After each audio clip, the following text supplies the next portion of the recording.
Hey there. Today I'm going to take a good look at the ultimate encounter that comes with Thanos. My name is Nate, and welcome to the Gamers Guild.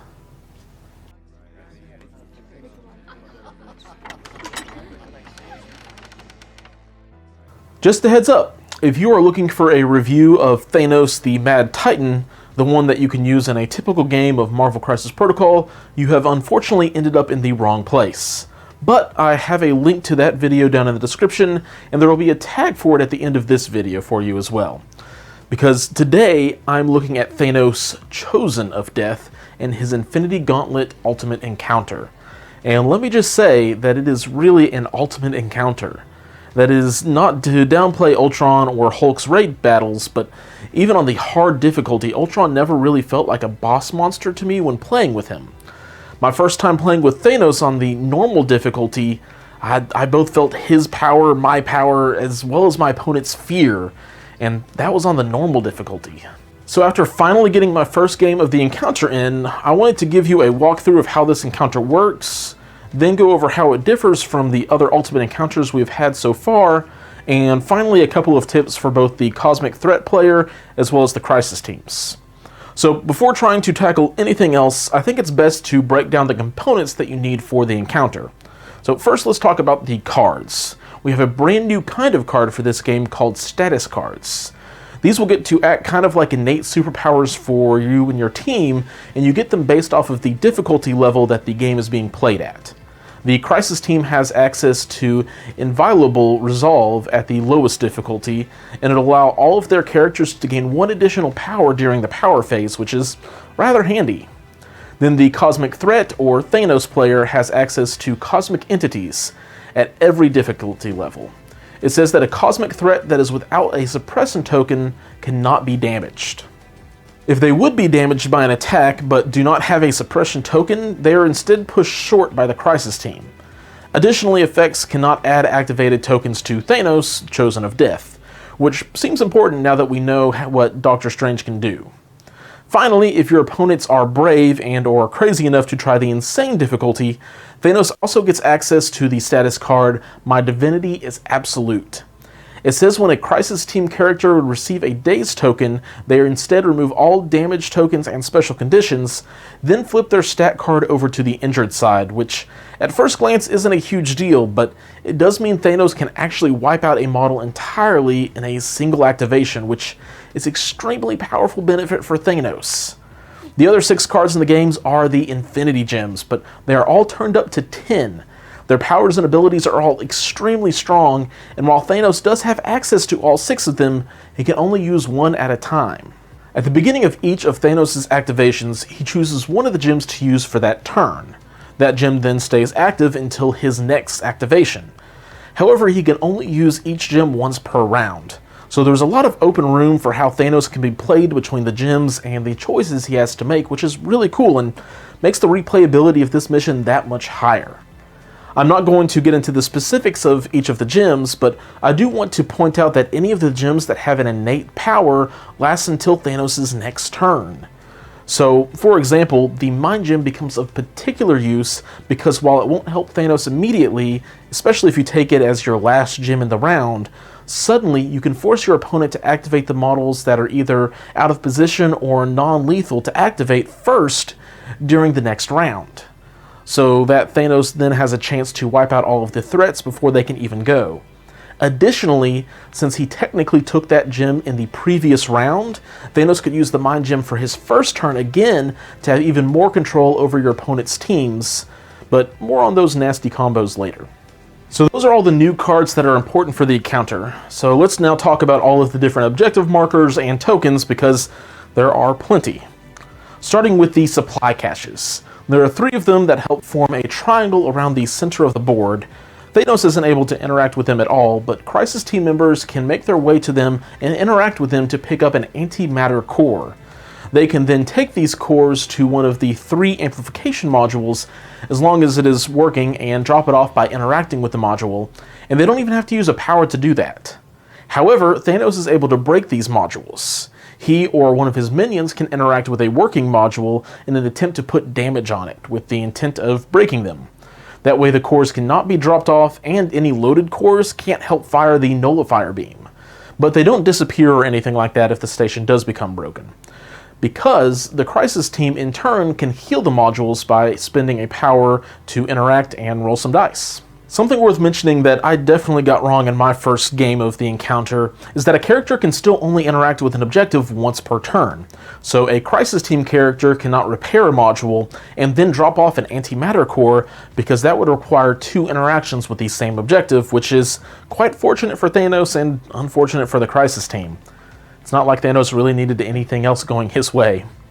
And finally, the big gun in the middle can only be interacted with by the Crisis Team. When a character does interact with it, you pull 1 antimatter core from each working module you can, and then either Thanos or one of his minions will gain 1 suppression token for each removed antimatter core. If 1 core was pulled from each of the amplification modules, then the target will gain an additional suppression, which is good since you need suppression to be able to even have a chance at damaging Thanos. Suppression is also pretty nasty because there's no way to shake it off other than Thanos' own end of round ability, and for every 3 suppression a character has, it will roll 1 less defense dice against attacks, which, as you might guess, is a pretty nice benefit since Thanos' lowest defense is a 5. And that covers all of the different tokens. Before moving on, I do want to point out that since it doesn't say that the Crisis Team gets to place any of the dropped cores, like the Citizens and Ultron's raid, Thanos gets to also control that element. After talking about all the cards and tokens and objective markers, I haven't once mentioned anything about victory points, and that's because there aren't any to be scored. The Crisis Team's sole objective is to bring down Thanos, and if they do that, they win. In the same way, Thanos can win once there are only 4 Crisis Team members left on the table, or if all 3 amplification modules are damaged at the end of a round, he will have defeated the Crisis Teams, becoming unstoppable. So how does this raid differ from the previous ones? The differences in the missions and characters that come into play are obvious enough, but this one stands apart even more. One of the first standouts is the addition of minions who will give some aid to the cosmic threat. They're able to come into play in different ways, and 1 minion is always allowed to be activated when Thanos has a turn, as long as they don't already have an activation token, which they then receive once activated. So Thanos can have up to 3 minions activate over the course of a round, which is really good for him and not quite so great for the Crisis Team. The most consistent way for Thanos to start bringing in his minions is by him taking the 12 damage that's required to flip him onto his injured side by triggering all that for a drop of blood, which has now been errated on the AMG's website to actually flip his card. Then, To My Side will trigger, so immediately Thanos then will get to summon 1 minion, and then at the end of each round he can bring in another one. The Infinity Gauntlet recommends using the other Black Order characters to support Thanos, but if you don't want to or don't have those characters, you can use any other character so long as they aren't a part of the Crisis Team. Another small change is the deployment style. While Thanos is in a fixed position on his side with his throne, the Crisis Team is actually able to have 1 model be more than halfway up the board on each side of the table to give the Crisis Team a better chance of getting to the back amplification module and loaded up with ammo. So with all the rules and technical stuff out of the way, I want to leave you with a couple of tips for each side. For Thanos, don't be afraid to get really aggressive. Even once he can be damaged by getting some suppression on him, he is still extremely difficult to damage with 5 defense dice or 6 if it's a mystic attack. And his ability to always shake off one of those damage with his innate ability makes him extremely durable. For instance, on my first activation with Thanos, I chose the Space Gem and teleported him into the front lines, where he then proceeded to daze 3 characters with a couple of strikes and by using his throw, Might of Titan. One of those characters already activate, but that was still 2 characters my opponents didn't get to use in the very first round. Another tip is watch out for support or the anti-support characters. Being able to get characters like Loki, Shuri, and Ronan off the board sooner than later will be to your benefit because of the annoying elements they add to your opponent's team. And to kind of go with that, watch your power. Yes, you can always bring your power back from 0 with the power gem, but if Groot roots Thanos or if Loki is around, then you can't actually use the gem if you are out of power because of these tax-like abilities. And finally, don't be afraid to play to the objective for the win. When I played Thanos, he had gotten 11 damage on his injured side, and he had a few too many status conditions on him. So I was able to wreck 2 of the remaining consoles that had some previous damage to seal the game. If your opponent is too focused on Thanos, you can always sneak out a win that way. So then for the Crisis team, there are 3 very specific things and jobs that you will have for your models. The first is debuffing Thanos. Lay on all of the status conditions that you can. Shock, Incinerate, Hex, Judgment are some of the strongest ones that I can think of that will really annoy and hamper Thanos. As well, Loki would fall into this category as just a distraction piece that has to be dealt with. Second is the objective players. Either 2 or 3 threat characters who can make sure that the consoles stay in decent shape and are able to load the different modules with antimatter cores, because you really want to load as many suppression tokens as you can onto Thanos, or at least have them ready so that the last group can do their job, and that is the damage dealers. You need to bring down Thanos. It is kind of a non-negotiable, so bring characters who can manage it. Valkyrie, Killmonger, Thor, and so on, because once Thor has flipped over to his injured side, he will begin getting help. And with that help, Thanos will always win the long game, so you want to be able to deal as much damage as possible quickly.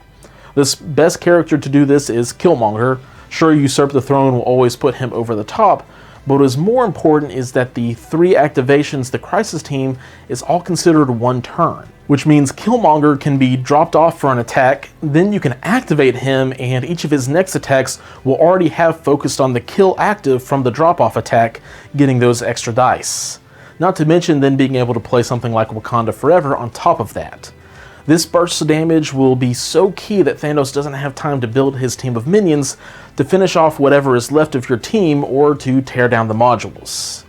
At the end of the day, you have 36 threat to split between the 2 Crisis players to accomplish the task of bringing down the Mad Titan. How you attempt to manage it is entirely up to you, and I wish you luck because you're going to need it. This is by far my favorite of the Ultimate Encounters that AMG has released so far, and I highly recommend trying it. I cannot wait to get to play it again as either Thanos with his plethora of options on any given turn, or from the side of the Crisis team just because of the challenge that this scenario provides. Real quick, here at the end, I do want to mention that I have a giveaway going on until the end of this week for some of the early organized play kit prizes, including the alternate art Avengers Assemble Tactic card and the alternate art Red Skull and Captain America character cards. To enter, find the Gamers Guild on Facebook, like the page, and comment on the 1-year anniversary post. Or find the same video on YouTube and subscribe to the channel and comment on the 1-year anniversary video. I'm going to be doing 2 drawings, one from Facebook and one from YouTube, so feel free to do both and double your chances of winning. I will announce the winners during this Friday's video. If you have enjoyed what you have seen coming from the Guild, consider checking out our new Patreon page to help support the channel. And if you're newer to the channel and enjoyed the video, consider subscribing. Until next time, thanks for watching, and keep on gaming.